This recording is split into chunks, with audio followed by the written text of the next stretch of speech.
किसी ने बहुत खूबसूरत सवाल किया है कि दुख हमारे जीवन में आता ही क्यों है और क्या आपके जीवन में दुख आया है। तो मैं इस वीडियो के माध्यम से उन सभी लोगों को इस सवाल का जवाब देना चाहती हूँ कि दुख जीवन में क्यों आता है। देखिए, कुछ लोग कहते हैं दुख कर्मा का रिजल्ट होता है, यानी कि हमारे कुछ पिछले प्रारब्ध होते हैं जो हमें भोगने पड़ते हैं, इसलिए हमारे जीवन में बहुत दुख आता है। कुछ कहते हैं दुख भगवान की परीक्षा होती है और कुछ कहते हैं दुख एक पॉज बटन होता है जो हमें लाइफ का असली मतलब सिखाता है।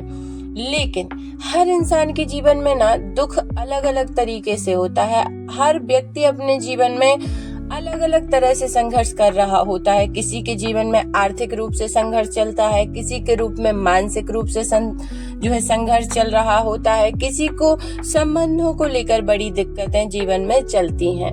लेकिन लाइफ में दुख आता क्यों है? शायद इसलिए क्योंकि दर्द ही हमें इंसान बनाता है और हमारी रूह को गहरा करता है। इस वीडियो को बहुत ध्यान से सुनिए कि आप समझ पाएं कि यदि आपके जीवन में अभी इस समय संघर्ष चल रहा है तो आप कितने भाग्यशाली हैं और आपको कितना बड़ा मौका मिला है खुद को बनाने के लिए। देखिए, हर इंसान के जीवन में दुख आता है, तकलीफें आती हैं, चाहे वो अमीर हो चाहे गरीब हो या समाज में वो कितने ही बड़े पद पर क्यों ना हो, उसके जीवन में संघर्ष आएगा और हो सकता है वो संघर्ष को पार करके ही बड़ा बना हो। क्योंकि दुख एक संदेश होता है कि कुछ बदलने की जरूरत है। दुख में ना तकलीफ और संघर्ष में व्यक्ति 3 चीजें सीख जाता है। एक तो धैर्य, दूसरा दया, तीसरा हिम्मत। जिंदगी का सबसे गहरा ज्ञान हमेशा संघर्ष से निकलने के बाद ही मिलता है। सुख में व्यक्ति कंफर्ट जोन में नहीं सीख पाता कि जो बातें जो वो अपने दुख और तकलीफों में सीख जाता है। अगर आप किसी भी दुख से गुजर रहे हो, याद रखो जो आज दर्द लग रहा है ना, कल वही आपकी ताकत बनकर खड़ा होगा। दुख आता है लेकिन जाता भी है, क्योंकि समय ठहरता नहीं है। बस ये है कि जब वो विपरीत परिस्थितियां चल रही होती हैं, मानसिक रूप से हम संघर्ष कर रहे होती हैं, तब समझ में नहीं आता कि इस टाइम को कैसे गुजारें। लेकिन यदि वहीं पर कुछ मोटिवेशन मिल जाए या कुछ जीवन में सकारात्मक एक ही व्यक्ति ऐसा मिल जाए जो हमारा हाथ पकड़कर हमें वो मार्गदर्शन कर दे, हमारी राह को आसान बनाने के लिए हमें लगातार मोटिवेट करता रहे, वो बताता रहे कि नहीं, तुम्हें भगवान से जुड़ना है, आपको अपने आप को सरेंडर कर देना है, फिर देखो वो दुख भी ना तुम्हारे लिए अमृत बन जाएगा।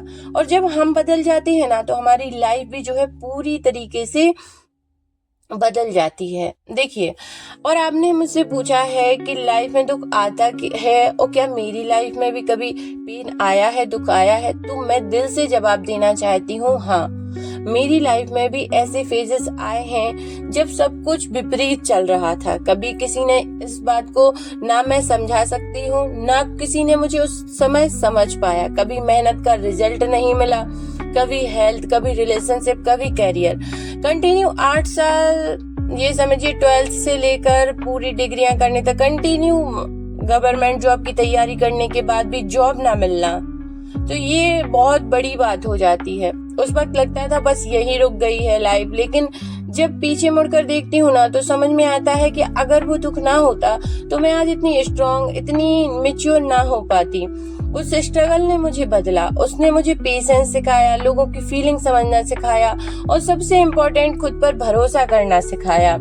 लेकिन जब उस संघर्ष से आप निकल जाते हैं तो आपको समझ में आता है कि हो सकता है आपने गलत राह चुन ली हो, जैसे कि करना कुछ और है, कर कुछ और रहे हैं, गलत लोगों का साथ चुन लिया। तो तकलीफें जीवन में आती हैं, लेकिन वो हमें बनाने के लिए आती हैं। बस उसमें हमें खुद को सकारात्मक रखना है, ऐसे लोगों का साथ ढूंढना है जो पॉजिटिव हों। अगर दुख तकलीफ में आपने किसी नेगेटिव व्यक्ति का साथ पकड़ लिया तो गड्ढे में जाना निश्चित है कि हम गिर जाएंगे, आगे नहीं बढ़ पाएंगे। लेकिन उसी समय हमने किसी ऐसे व्यक्ति को पकड़ा जो हमारा मार्गदर्शन एकदम सही दिशा में कर दे, तो फिर आप देखो कि कैसे आपके जीवन में चमत्कार होता है। जब मेरे जीवन में संघर्ष था तब मुझे सिर्फ और सिर्फ महादेव दिखे। मुझे किसी व्यक्ति के पास अपना दुख बताने से ज्यादा सही लगा महादेव के पास बैठकर उनको अपनी तकलीफें बताना। और यकीन मानो जिस दिन मैंने ये अपनाया, मुझे नहीं पता था ये कौन सा रिचुअल है, कौन सी टेक्निक है, मुझे नहीं पता। लेकिन जब भी बहुत ज्यादा विपरीत समय आया, महादेव के पास जाकर बैठे, उन्हीं से रोना, उन्हीं से कहना, सारी चीजें उनको सुना देना अपनी, बस फिर जो जीवन ने बदला। सबसे बड़ी बात जो हुई वो थी मन की शांति। कितनी भी बड़ी परिस्थिति आए, मन को शांत रखना है, डरना बिल्कुल नहीं है। फिर सारी चीजें जो है महादेव स्वयं देख लेते हैं। कभी कभी जिंदगी हमें दुख इसलिए देती है कि हम अपनी लाइफ, अपनी चॉइसेस, अपने रिश्ते, अपने रास्तों को दोबारा देख सकें। दुख एक सिग्नल होता है, समथिंग नीड्स टू चेंज। जो चीज सुख से हमें कभी नहीं सीखने को मिलती, वो दुख हमें सिखा जाते हैं। सब्र, संवेदनशीलता, एम्पैथी, ताकत, मैच्योरिटी, सारी चीजें आप सीख सकते हैं। जो इंसान दुख से गुजरा है ना, वो कभी हल्का नहीं होता, वो अंदर से गहरा, समझदार और दयालु हो जाता है। दुख हमारी स्ट्रेंथ बनता है। आज जो चीज दर्द लग रही है, कल वही आपकी हिम्मत और पर्सनैलिटी का फाउंडेशन बनेगी। कुछ लोग कहते हैं दुख कर्मा का पार्ट है, कुछ कहते हैं भगवान की परीक्षा, और कुछ दुख को एक अवेकनिंग मूवमेंट बताते हैं जो हमें लाइफ की असली ट्रुथ तक पहुंचाता है। तो आपके जीवन में कैसी भी परेशानी चल रही हो, एक ही उसका उपाय है कि अपने आप को भगवान को के आगे सरेंडर कर दीजिए। अपनी सारी चिंताएं उन्हें सौंप दीजिए, सारे दुख। अगर कर्मा का हमें अपने प्रारब्ध ही भोगने पड़ रहे हैं, आर्थिक रूप से, मानसिक रूप से या शारीरिक रूप से, किसी भी या रिश्तों के रूप में, तो हमें क्या करना है, उस समय पॉजिटिव रहना है। क्योंकि हमने जो गलतियां की हैं, हमें नहीं पता हमने क्या किया है, लेकिन उनको हम पूरा घबराने की जरूरत बिल्कुल भी नहीं है। कैसा भी समय हो, समय बीत ही जाता है। खुश रहिए, मस्त रहिए, अपना और अपनों का ध्यान रखिए। और हाँ, किसी व्यक्ति के पास रोने से अच्छा है महादेव के सामने बैठकर अपनी सारी समस्याएं सुना दीजिए, क्योंकि उनसे ज्यादा तुम्हारा ख्याल रखने वाला इस दुनिया में कोई और नहीं है। तो उनके सामने ही जाइए, उनसे ही अपने मन की सारी बातें, सारी व्यथाएं उनको सुना दीजिए, और कमेंट में हर हर महादेव जरूर से लिख दीजिए। खुश रहिए।